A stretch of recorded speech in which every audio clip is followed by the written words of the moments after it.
जंग में कोई नहीं जीतता। जंग में सिर्फ हार होती है और सबसे बड़ी हार होती है इंसानियत की।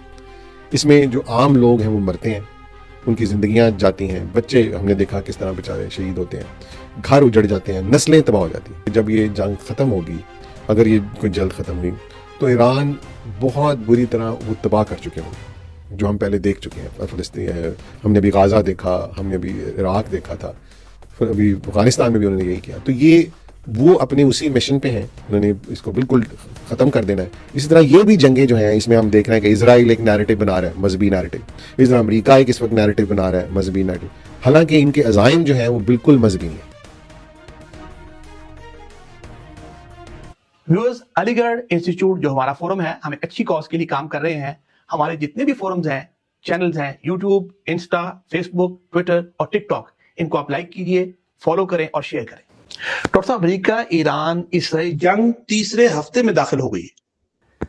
हर तरफ ये बात हो रही है कि क्या इसराइल ये जंग जीत रहा है अमेरिका के साथ मिलकर, या ईरान ये जंग जीत रहा है? आप इसे कैसे देखते हैं? मैं ऐसे देखता हूं कि पहली तो बात आपकी इस बात से थोड़ा सा मैं डिसएग्री ये करूंगा कि जो मुसलमान सारे हैं उनको तो यही दिखाया जा रहा है कि ईरान ये जंग जीत रहा है, क्योंकि this is what we want to believe. क्योंकि हम एक इसी यूफोरिया में रहते हैं कि कभी हम सोचते हैं इराक जीत रहा है, कभी हम सोचते हैं शाम जीत रहा है, और आजकल हम ये सोच रहे हैं कि ईरान जीत रहा है। लेकिन पहली बात, जैसे मैं पहले भी कहता हूं कि जंग में कोई नहीं जीतता। जंग में सिर्फ हार होती है और सबसे बड़ी हार होती है इंसानियत की। इसमें जो आम लोग हैं वो मरते हैं, उनकी ज़िंदगियां जाती हैं, बच्चे हमने देखा किस तरह बेचारे शहीद होते हैं, घर उजड़ जाते हैं, नस्लें तबाह हो जाती हैं। तो ये जो नोशन है कि जंग कौन जीत रहा है, मैं इस पर बात नहीं करना चाहता। मेरे ख्याल में उसके एनालिसिस बहुत ज़्यादा हो रहे हैं।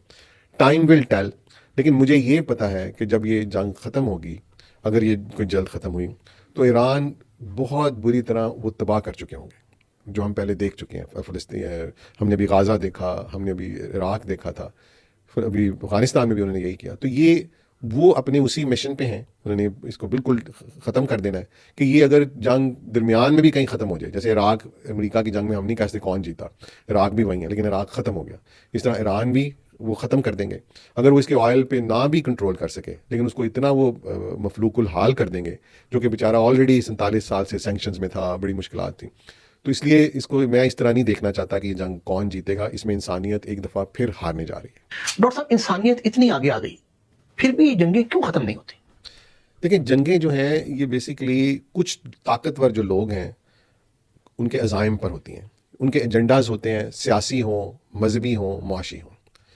और दुनिया की जितनी भी जंगें हैं वो इसी एजेंडा पे होती हैं। और ये लोग, जैसे पुराने ज़माने में भी था कि जब बादशाह असल में जंगों पे जाते थे ताकि दूसरे लोगों के रिसोर्सेज को काबू कर लें, इकोनॉमिक्स पे, लेकिन वो अवाम को मोटिवेट करने के लिए जो क्लर्जी होती थी, जो मजहबी पेशवा थे, क्योंकि वो बादशाहों के साथ मिले होते थे, उनसे एक मजहबी रेटरिक बनाते थे कि ये एक कुफर की जंग है, फलां जंग है, और वो उनसे वो नैरेटिव बना के कौम को भी जंग के मोड में ले जाते थे।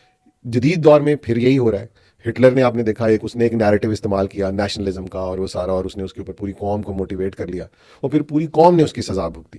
बाकी की दुनिया ने भी भुगती, हमें याद है कितने लोग मरे उस जंग में।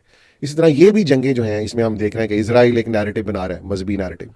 इस तरह अमेरिका एक इस वक्त नैरेटिव बना रहा है, मजहबी नैरेटिव। हालांकि इनके अज़ाइम जो हैं वो बिल्कुल मजहबी नहीं है। इनके अज़ाइम कंट्रोल है, इकोनॉमिक्स पे कंट्रोल है।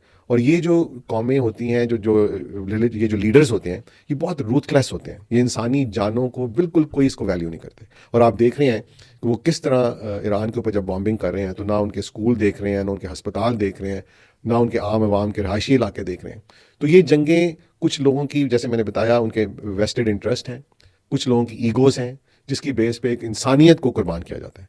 तो बहुत बदकिस्मती है इंसानों की, खासतौर पे इस वक्त मुसलमानों का जो खिता है। हम मुसलसल पिछले 80 साल से जंग में हैं और क्लैश में हैं, और हम इसीलिए कहीं आगे नहीं बढ़ पा रहे। तो मेरे ख्याल में मैं इस जंग को इसी तरह ही देखूंगा कि ये भी एक मुआश के कंट्रोल की जंग है। ये एक ताकत जो है वो दूसरे लोगों की जो ताकत को उभरने से रोकने के लिए एक पूरे मुआशी निज़ाम को अपने कंट्रोल में करने चाह रही है, और उसकी में बाकी जो लोग हैं, जो आम लोग हैं बेचारे, उनकी जाने जा रही हैं।